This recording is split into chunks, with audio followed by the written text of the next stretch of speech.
What's up? It's Way Up with Angela Yee. And of course, a legend is back in the building. Uncle Ralph McDaniels is here. Anytime I come to see you, Angela Yee, my energy just goes way high. So you got it. You got it. Well, listen, honestly, it's always a pleasure to have you here. I always tell you this every time I see you.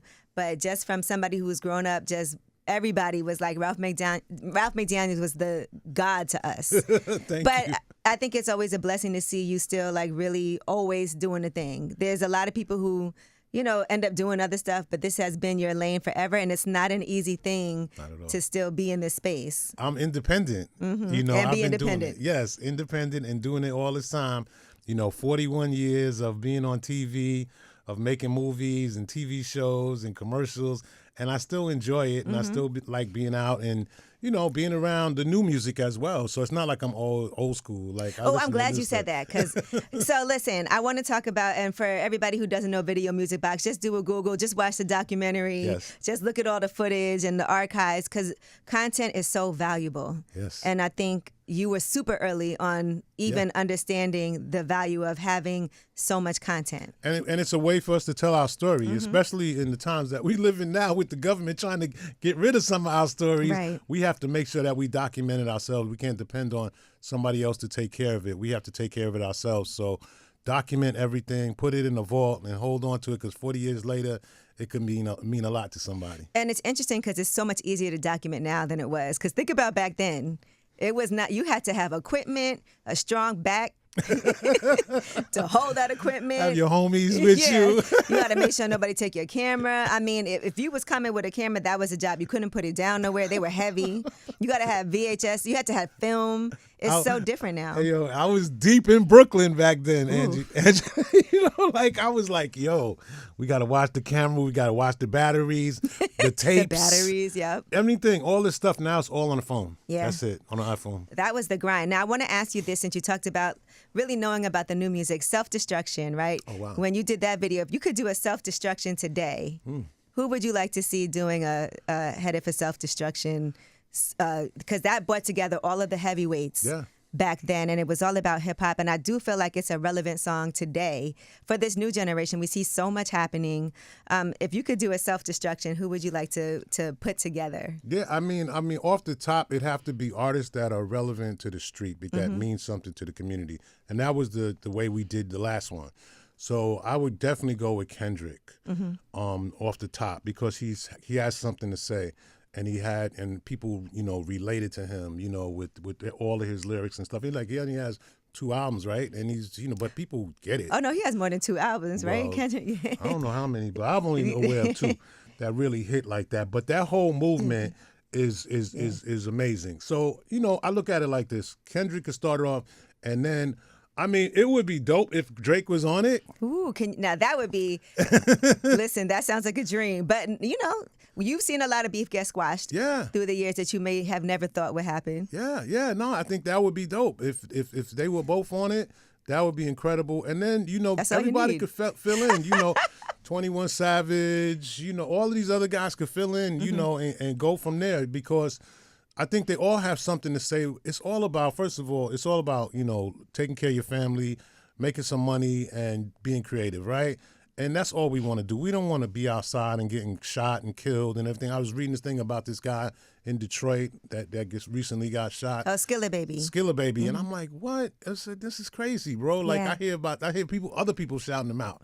And then 48 hours later, he's on stage with 42 Doug performing again. And Skilla Baby, when I say, and it's interesting because they love him in Detroit. Yeah. So I don't know where the hate comes from. And, we don't know what goes on in people's all personal lives. But I've been in Detroit and been around Skilla Baby and seen the energy that he puts out. He's a good guy. Right. And a lot of these artists, I think, and it's important because I know you know this, a lot of them are good people. And sometimes the image or the perception that people have is not that. Nah, man, they're on stage, they're performing, they're artists, they're performing, then they go home just like you do, and we all do, with our families, with our moms, our dad, or whoever it is, and our wives, and go and that's not the life that you live in, if you making money. Yeah. Now, if you're not making money, you out there, you outside trying to stir up some problems. But not if you out there making money. You ain't trying to mess that up. What's a beef that got squashed back then that you were surprised by? that you could think of? Because like we said, you just mentioned Kendrick and Drake. Imagine them being on a song together. But was there a time that you're like, damn, I never thought they would be together in a room? 50 and Joe sitting at the Knicks game. That's a fact. I saw you posting the Knicks. I'm sorry what's happening. But oh, Lord, don't start. I don't know. Yeah. But you're right about that. We wouldn't. But you know what? That wasn't really Joe's beef. Right. But 50 just wants all the smoke. So, yeah, at all times. At all times. Yeah. So anytime I see somebody sitting with, because he just goes hard, I'll be like, but that's how he was. He came out the gate like that. So anytime I see somebody sitting with 50, I'm like, oh, okay, y'all all right now. And it is nice to see some of the artists that have had that longevity making the power moves that they're making still. Yeah. You mentioned Fat Joe, you mentioned 50. Yeah. Like, and Fat Joe, just to see him doing like his podcast with Jadakiss. Right. Joe Which is Jada. awesome. And Jada, and you know what? And I recently was reading people saying, oh, Jada is not, a gangster. And I'm like, if you've been in this business as long as we've been in, and we see some real gangsters in these buildings, in these offices. The gangsters in the street, that's lightweight compared to some of the hustling that be going on up in these buildings. We also just watched Kai Cenat do his whole Streamer University. Yeah, dope. And it feels like cooking with Kai. Yeah, listen, and seeing everything that just transpired, and I'm thinking about the evolution of. We started this off talking about content. So let's talk about the evolution of how things started to where, because you really were a pioneer in this space. And so just a brief timeline, can you just talk to people about how Video Music Box started and evolved into where you are today? Yeah, I mean, the reason why we did it was because people wanted it. There was a need for it. There was no black artists on TV on a regular basis other than Soul Train. And that was starting to get old school. Hip-hop was the new thing, and there was no place for you to see it. So I came up with this idea because I knew all of the artists, and I knew they had videos, but their videos weren't played anywhere. I said, look, let's maybe put a show together for half an hour because that's about, all we could fill in time. And I said, let's put it on TV. And they said, all right, let's do it. And then next thing I know, we was on every day. And I was like, okay, what am I supposed to do now? And so I'm supposed to put all of this together, excuse me, and, and make it take off. But the audience was like, come do a shout out with me. Come out. Come hang out at the club. You invented the shout out. Right. So that became just as important as the music video until music videos started to be made for every artist.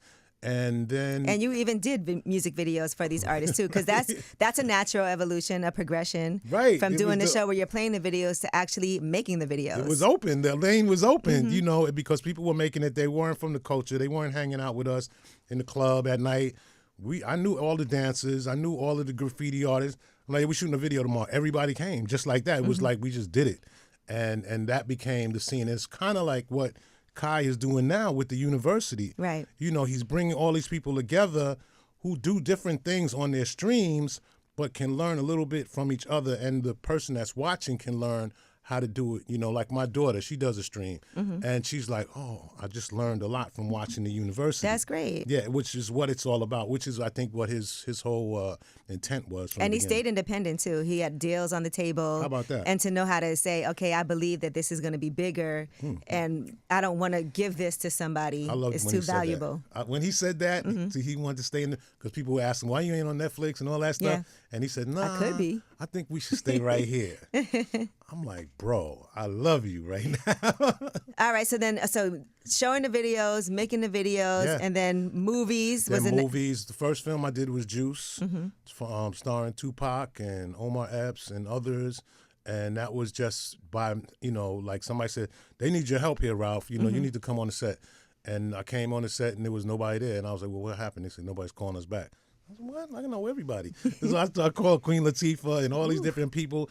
And they were like, you working on it? And I'm like, yeah. And they were like, all right, we coming. And that's a great, listen, people have to also, I think even today, the value of relationships is important. And corporations will pay because a lot of times they don't know who to call in. They don't even know who to call. And then they don't know how to reach them. If they don't know how to treat them. They scared of them when they get there. Right. But yeah, we did it like how we was in the club. Look, come on in. So we went down there. We started doing that. I started working on videos. I did early Wu-Tang stuff. You was part of that whole scene. Cream, I directed the Raekwon and Ghost, Incarcerated Scarface, Ice Cream. The funny story I always hear with you, well, I've heard you talk about is you and Capadonna.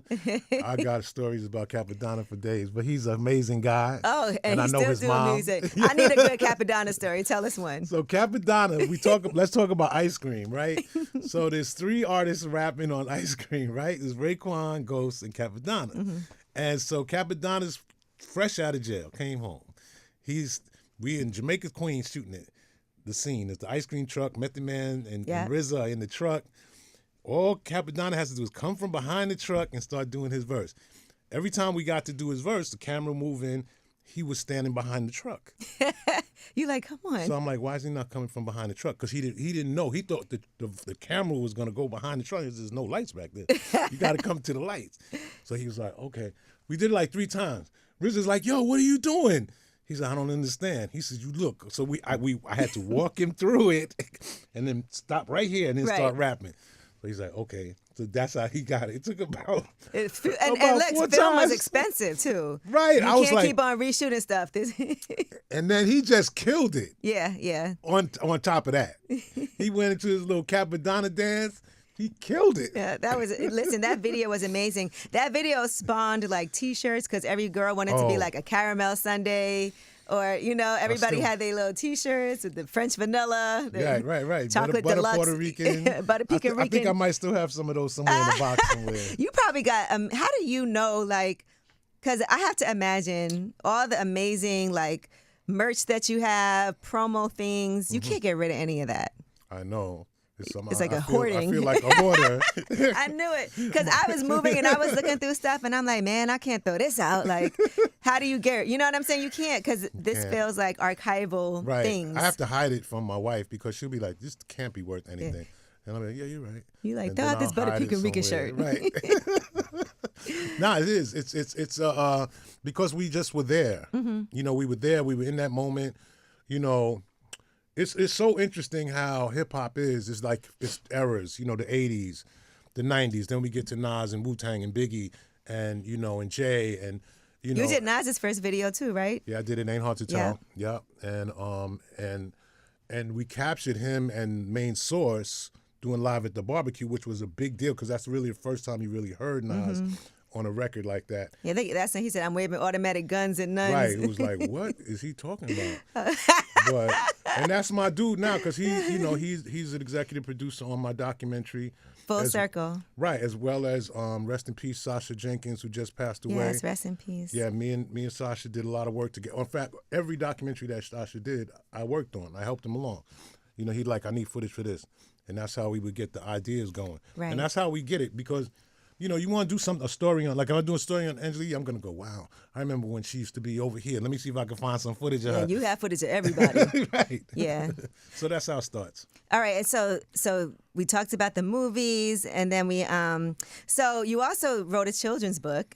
Yeah. Let's not forget that. We got another one coming. Oh, another one coming. Okay. Yeah, it's called virtual hip hop. And it's really like these kids who are into this virtual reality. Mm-hmm. And there'll be a coinciding virtual reality game that goes along with the book. Okay. Yeah. So see, I like that. Oh, and that's what I'm talking about. Always evolving, the evolution of things, like staying up to date on technology. I think is such an important thing too. I think that kids want to know about the old school stuff. They do. They hear it. They see their parents or they see their uncle and they see me and they go, he's old school. What is he? Why did he do this?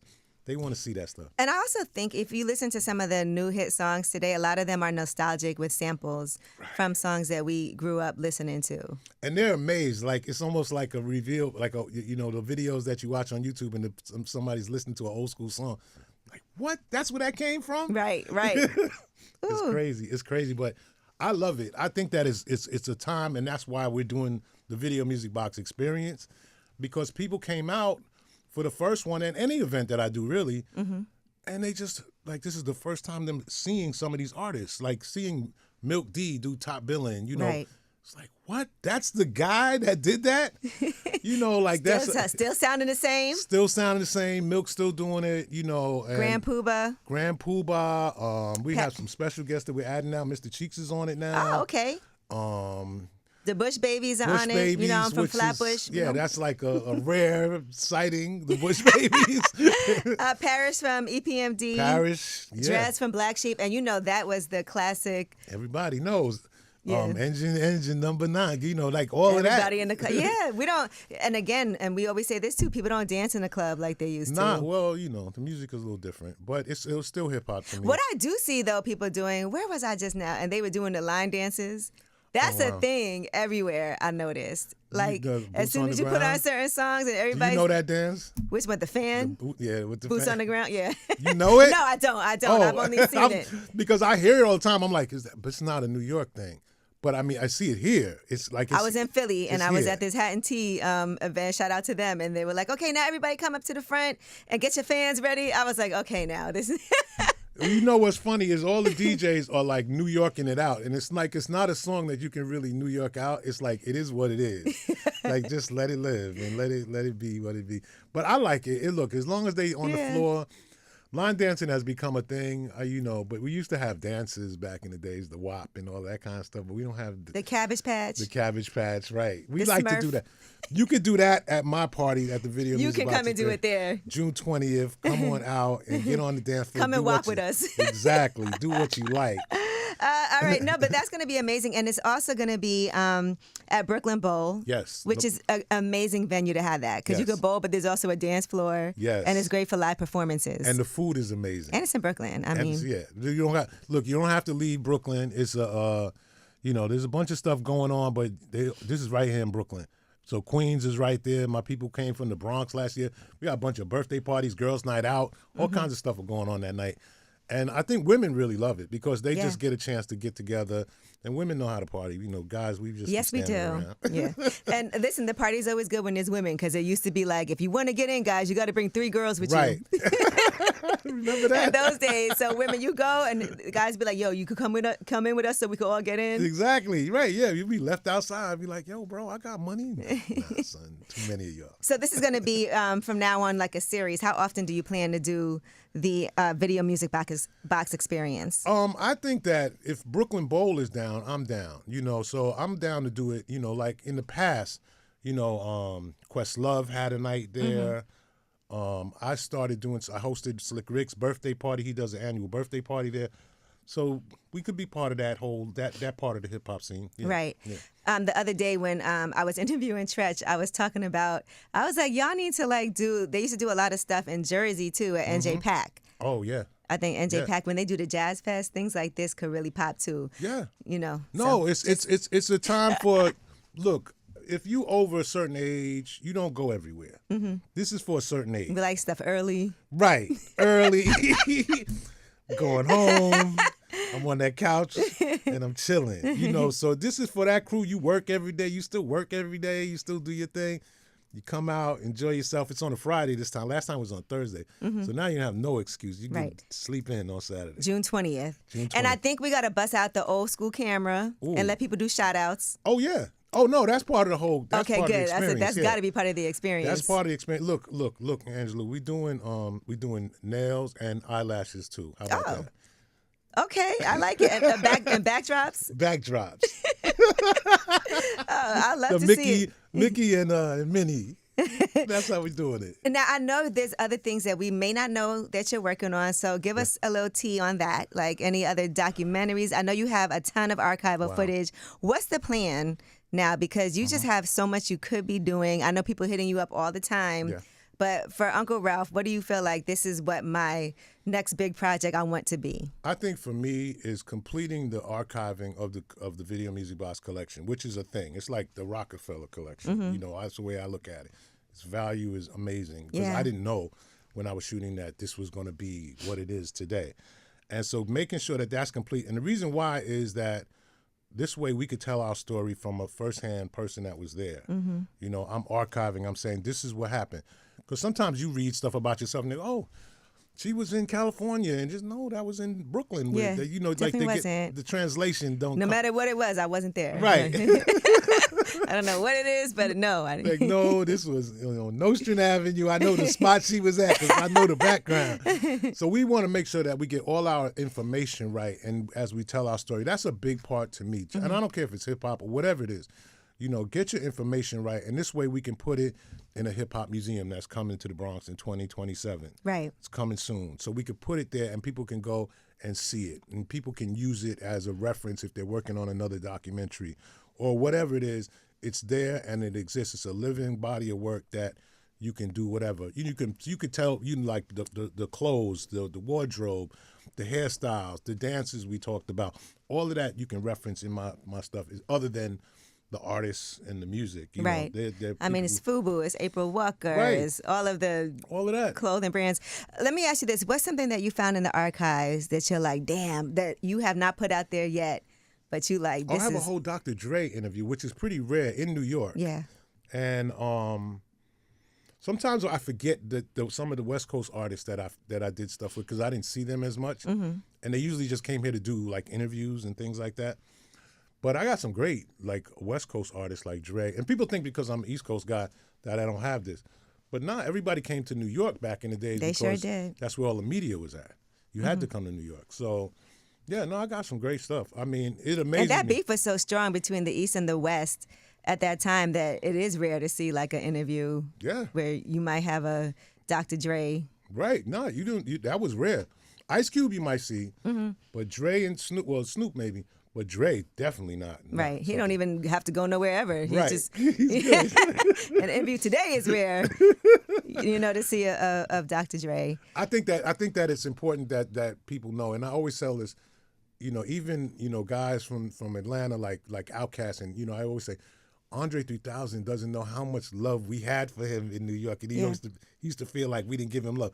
I said, no, that was the industry. Mm-hmm. That wasn't the people. We loved I remember going to see Outkast and the Fugees perform in New York. Right. Together. I remember that show, yeah. And that was so exciting for both groups. Because it's not like we got to see Outkast. But I remember Uncle Luke saying he didn't get love here. It was hard for them back then to come to New York. Me and Red Alert played Uncle Luke to death. Yeah. It was, yes, y'all did. Yeah. We definitely played. We got in trouble for playing some of them two live crew songs. Yeah. Yeah, you're right. It probably is more of an industry thing because people, some of those songs, they crossed every boundary. Yeah, when you was in the club and Red put on, what you call them? I can't remember the big song they had, but whatever it was. The birthday song? It's your birthday? Yeah, it's your birthday, that. People went crazy still to this day because they were, college also made that transition. Right. That relationship good work because if you was going to school anywhere past Washington, D.C., you knew all of those Southern songs.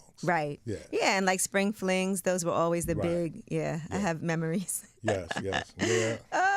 Easy, Angela. Yeah, I'm going to have to do a documentary. No. Easy. And listen, and I do have to ask you, you see some of these celebrities that you've known personally firsthand, like we're watching everything. Are you paying attention to like the whole Diddy trial like I am? Yeah. It's I told somebody, and you get in trouble when you say certain things, but I'll say it. I watched Diddy from when he was 17. He was the stage manager for me hosting a show at Harlem Week when he was a kid. And I go, you got the next act? And he go, yeah. Okay, all right.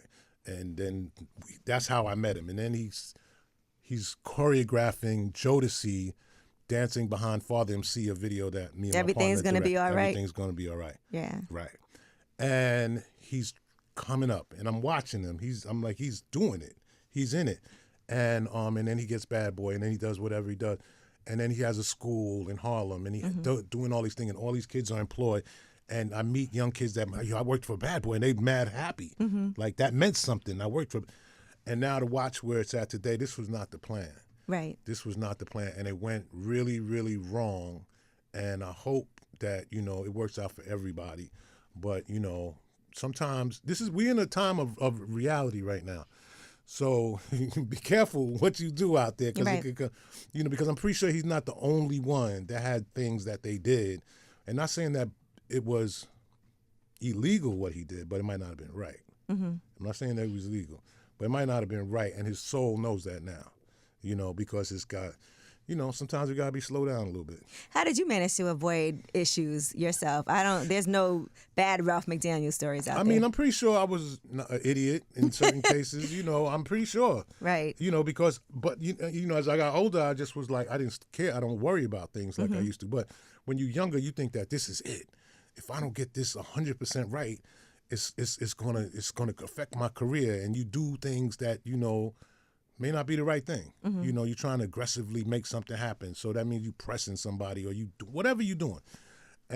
But I didn't, I stopped at that point because I realized that God is in charge. Right. And me, like I'm cool, I'm good with me.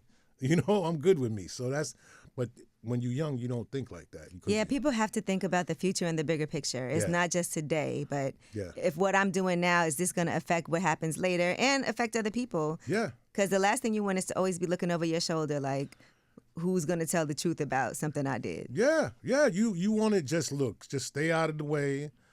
Most of the time we get in the way of ourselves because we think we can control everything. Right. And you can't. I don't care what happens. The Knicks are going to win the series. Okay. And all right, well, on that note, you just... All right, no, we're going to play this back. I'm going to keep this clip, and so we're going to see what happens. You do that. Because they have to win the next 3 games in a row. Exactly, Angela. You feel good about it? That's right. Okay. You hear me. You feel me. All right. Well, listen, make sure you guys check out Ralph McDaniels and Late Development present the Video Music Box Experience featuring Ralph McDaniels and friends. You guys will have a good time. You can go set it off because Strafe is going to be there performing too, right? Ooh. That's going to be a big deal. Yes. That's a line dance too. That's a line dance right there. Get your fans ready. Right. But you guys can get tickets. You can go to brooklynbowl.com. Make sure you follow at Video Music Box, and you will have a time. It's just it's amazing to see whoever thought that hip hop would make it this far, right? There it is in Brooklyn. We there. It's way up.